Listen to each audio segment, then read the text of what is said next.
cash goes digital. Today we visit Crunchfish, a company which is developing a digital payment solution with the same features as cash. Crunchfish has, in addition to the digital payment segment, also technological solutions for, among other things, food waste and gesture control. We're sitting here with Joachim, the CEO of Crunchfish. Thank you for having us. Thank you for being here again. And we visited you roughly 2 years ago, and you talked about the two startup areas, Blipit and gesture control. But today we're going to be talking about digital cash, which I have understood is your major focus right now. Absolutely. And cash goes digital is a digital approach to cash. Could you elaborate on that? Yeah, cash has been around a long time, thousands of years, and it's time to modernize it. Cash is a great means of payment. It always works, it's easy to use, and you can be private with it. Those are the properties, when we say cash goes digital, that you have to replicate. You have to sort of bring that into the digital world. That's what we mean with cash goes digital. It's the properties of cash that needs to be preserved. Because cash is fantastic. A lot of people use it, and it's just that it needs to be modernized, and it's happening right now. There's so much going on, with central bank digital currency. Central banks are the ones that have always been issuing physical cash, and all of a sudden, they've all realized it needs to be digitized right now. And what would you say are the major benefits with your digital cash solutions compared with the current payment methods that exist in the market today? Yeah, great question. For the last 10 years, for some reason, we made ourselves dependent on the net. We never used to be that, We've been paying, as I said, for thousands of years, but just during the last 10 years, we made ourselves dependent on the net. The net has to work. There are services on the net, using the net, and the net itself has to work. And that's, online payment is sort of, for some, it's great, but it has its flaws. We made ourselves dependent, and that is what we need to correct. And that is what Crunchfish is attempting to do. Because I think the whole industry has taken this with online payment too far. We are actually saying, what if?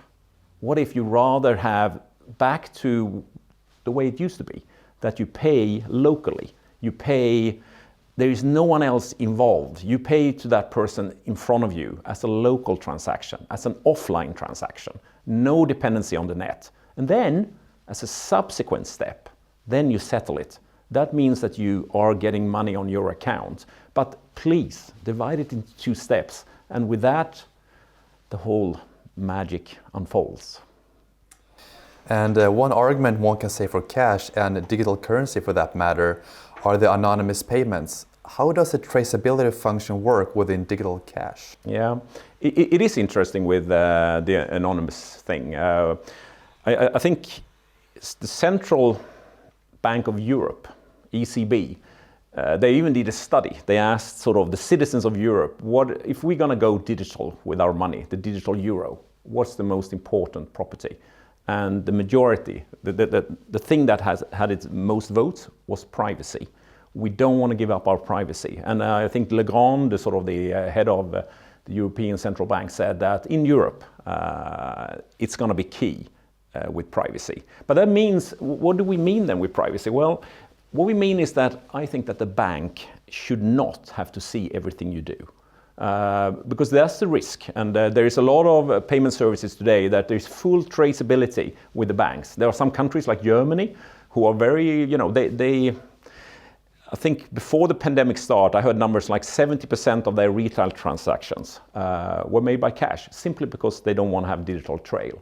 But if you do it, as we are suggesting, as an offline settlement first, what we can do, we can mask things. Because, in the retail step, we are sort of done with that transaction between the customer and the merchant. We are done. And then the settlement is the second step. And it's really quite easy how we've done it, is that we split the transaction into 2. The one, if you go and you pay here in Sweden, we have the National Liquor Store. this is a place where a lot of people actually use cash because they don't want the bank to see that they visit the liquor store a bit too many times. So cash is a common means of payment there because people want to be private there. And the way we could do it is that when you pay at the national liquor store, that will become 2 transactions. One, where you pay to the payment service. So on your bank account, it will say that you have paid, say, to Swish here in Sweden. And then the liquor store will see a transaction from Swish to the liquor store. But neither the bank of the liquor store nor your bank is actually seeing what you have done. And I think that's a key aspect, that just keep it private. Swish would be able to trace it, so there is, because it's a digital transaction, some traceability. But then I think it's almost like there we could have court orders that says that only if there are suspicions of fraud, then you have to be able to unpack those transactions. Then there's also money laundering. It's very important, anti-money laundering things. But there are rules for that. EU have put a rule of 250 euros. Below that, we should be allowed to be private as citizens. Of course, I'm sure there are governments who would love to know everything you do, but I think the privacy aspect, if you weigh that, people being allowed to be private, there I think we could use that 250 euro limit, or maybe Swedish government want to put it lower, I don't know. But there should be room for that, and certainly with digital cash, it's kind of an easy thing to do to deliver that. And how does it work practically? How does the app know when it's offline and there's money available? Well, there is in a payment service there is an offline wallet. It is almost like you have your physical wallet where you have money in. There is an offline wallet which has your spending limit. That spending limit, how you create that could be done in several ways. This could be a credit. That's because of your banking history, there is a credit limit that you can use. But it could also be that you are reserving money yourself. Compare it to when you come to a hotel, they will typically tell you, can we make an imprint of your credit card? And why do they do that? Well, they block money for you.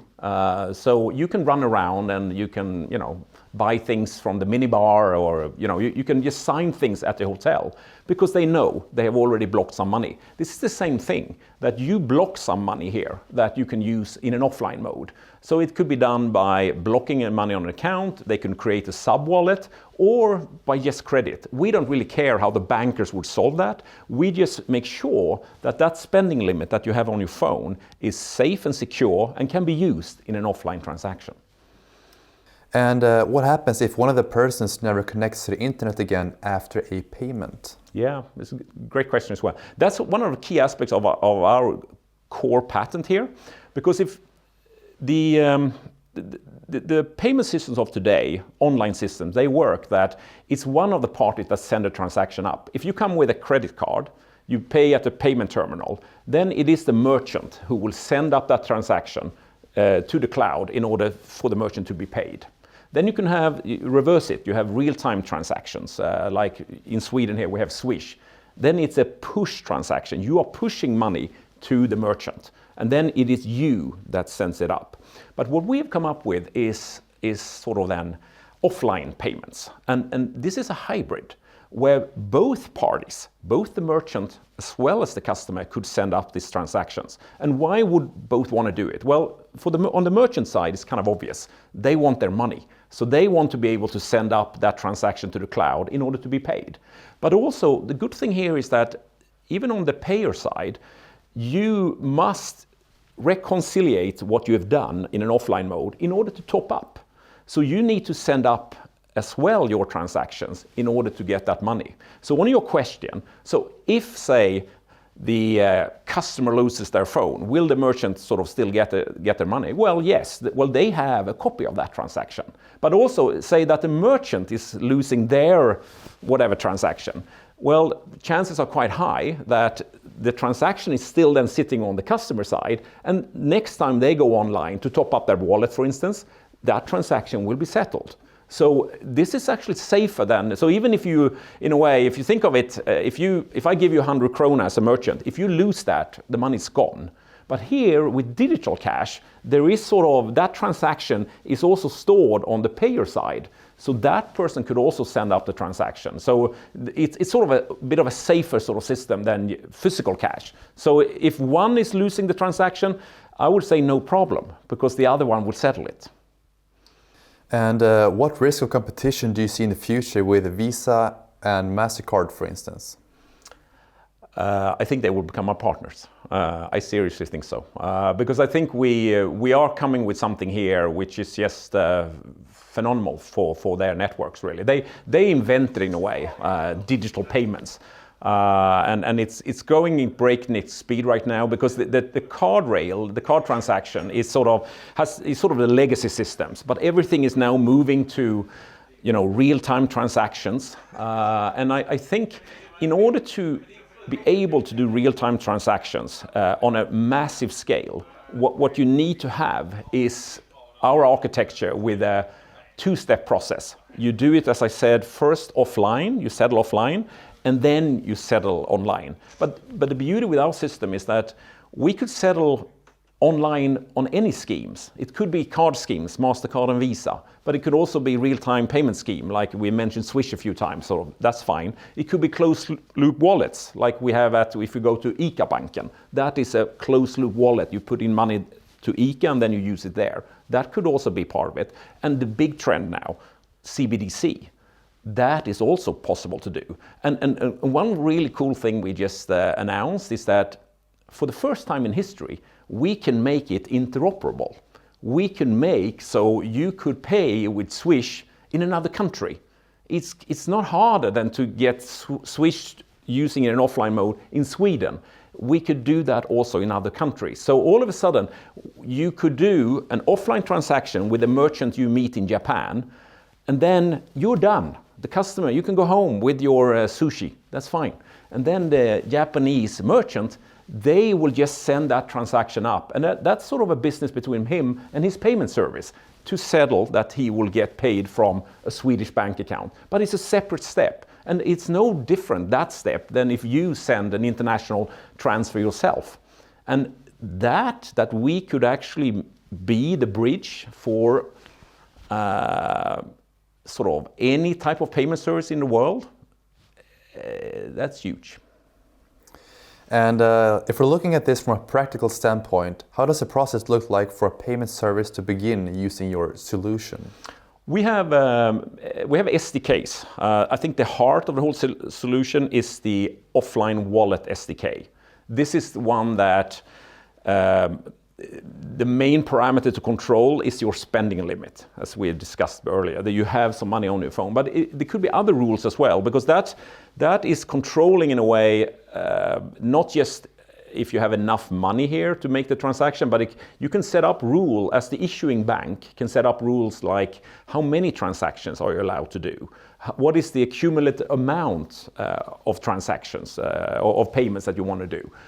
Could be, we're not allowing more than, say, 50 euro per transaction. Whatever rules it is, we are sitting there as the guardian, protecting all these rules that they could set for making offline payments. I envisage in the future that just like different people will get different credit limit at the bank, different people will have different sort of rules what they can use for offline payments as well. If you are a very trusted customer, you can probably transfer higher amounts because they know you will settle eventually, and it will be offered as a means of credit really for you. But it's I don't think there is a problem of. Now, I actually, what was your question again? I think I lost your question. If we're looking at this from a practical standpoint, how does the process look like for a payment service to begin your? They would integrate our SDK for offline wallet. That is sort of one part. The other part we have is the SDK on the receiver side. There we have an offline verifier. What that one does is to collect that payment, to verify first that this is a legit payment. Secondly, we would store it. And thirdly, we would send it online. These two last steps, this is typically what any sort of car terminal would do. And it's interesting as well with, if they integrate our sort of certificate structures, I don't think we actually need to even have an offline verifier on a card rail. We can sort of use their cryptography that they have themselves. And they already have store and forward. You store transactions offline, you can do that on card terminals. And then you can send them online. That's sort of not new technology. So essentially, I think our key piece is the SDK sitting on the payer side. But we have one also on the receiving side that they can certainly use. It could be embedded in an app, or it could be sort of, as I said, integrated in a car terminal, or it could just be a standalone app as well. And you also release news where you can make payment services interoperable and also international. Could you please tell us a little bit more about that? Yeah, well, this is, as I said before, that if you're in another country, it's not harder for us to make that to work than it is to get in an offline mode that you can trust the transaction in a country. It's all built on standard, it's called PKI technology. This is sort of public key infrastructure technology. It's the same thing, and that whole certificate structure could be easily rolled out also on an international level. This is what the payment networks are doing. This is why you can use your card in multiple countries. It's all using that type of technology. What we are doing is the same idea, but applied across payment schemes like cards, real-time payments and everything, and also across services. And the whole exchange we will do, because if you're coming into if you're in Japan, as we said before, with your Swedish Swish app, you are denominated in Swedish krona. This is what you have as a spending limit. But this is just a currency table. You have downloaded in a way that you can convert. If you pay sort of 1,000 yen in Japan, that will debit your spending limit. And then when you go online, then we know exactly what the exchange rate was at the moment of payment. And it might be a slight debit or maybe a credit because of if your exchange rate you had in an offline mode wasn't the correct one. But it's only marginal, and that could be all settled online. So this means that we have a system that connects payment services sort of worldwide. And what's also, I think, really interesting right now with CBDC, central bank digital currency, because that is actually, we have Swedish krona, which is actually the banks issuing those. This is banking money. But now, just like we have notes and coins, physical CBDC, that's physical CBDC, digital CBDC, digital e-krona here in Sweden, or digital currency in another country. That is another type of, the central bank want to control how much that is. So that is a parallel system compared to the banking money. But with our interoperability, we have no problem of switching in between. Because you can easily then, if you come, you have say you have e-krona, you have sort of CBDC money on your phone, you can pay to a merchant who have not yet taken up this service because we will just swap it in the cloud. This is where we will do, same as we swap between Japanese yen and Swedish krona, we can easily swap between Swedish CBDC money and the banking money. So this accelerates the world's rollout of CBDC. Interesting. And what customers and partners do you have with digital cash today? Our main customers are the wallets. And we have a vision that every single wallet in the world should have digital cash. Every single one. Because we think we are going for a shift. That people will realize that why on earth did we make ourselves dependent on the net? We believe that people will realize that this two-tier settlement architecture, first offline and then online, will prevail and be the new norm. That's what we think. That means that I think we are going for all wallets in the world with our patented solution. To get there, we need partners. We need partners who can sit in various levels here in this ecosystem which is digital payments. This could be at the very top level. This could be international payment networks like VISA, Mastercard, as we mentioned. This could be on a national level, that we have a partner of the central bank who want to roll out digital currency in their country. This could be the switching platform. There are, every bank have a switch which takes money from one account and moves it to somewhere else. That's a processor, switching processor. These could become our partners. So any wallet using that switch would potentially become part of our systems. So to get to the wallets, we are using the higher levels, the partners there, to get to all the wallets. Because eventually what we really want to get to is the merchants.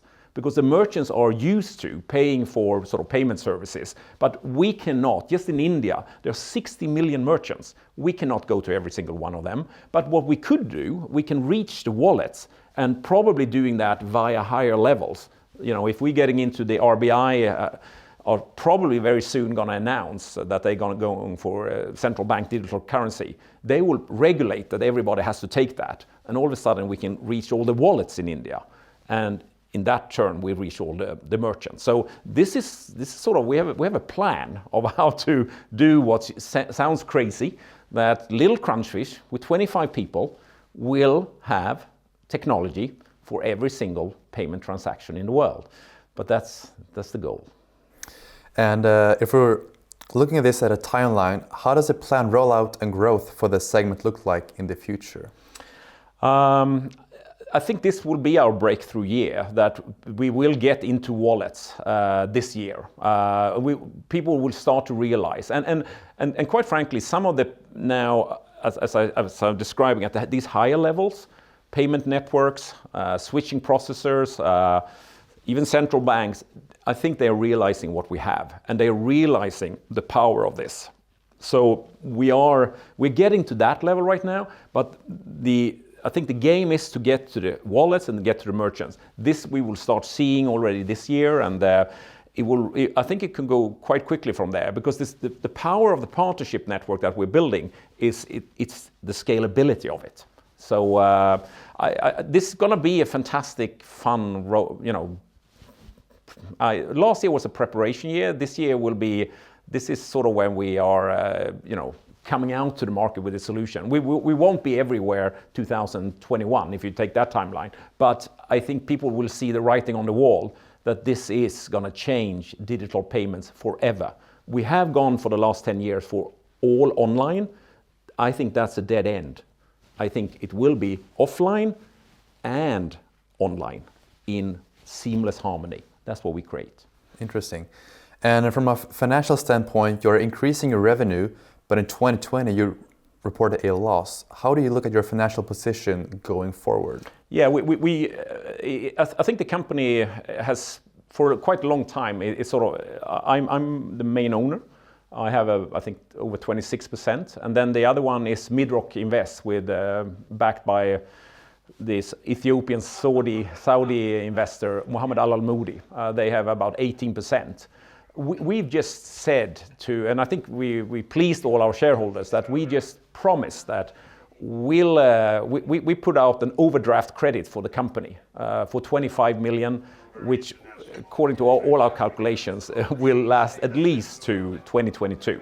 So because we don't want to dilute ourselves at this point, we felt let's protect all our other shareholders, not being dilutive, but we have just said, we can be the bank right now for the company, because we believe in it very strongly, and so I think for the next year at least, I think we have, or for this year and a bit into 2022, we are all covered for that. And then things could happen, we are sitting, as you know, with a lot of other solution areas.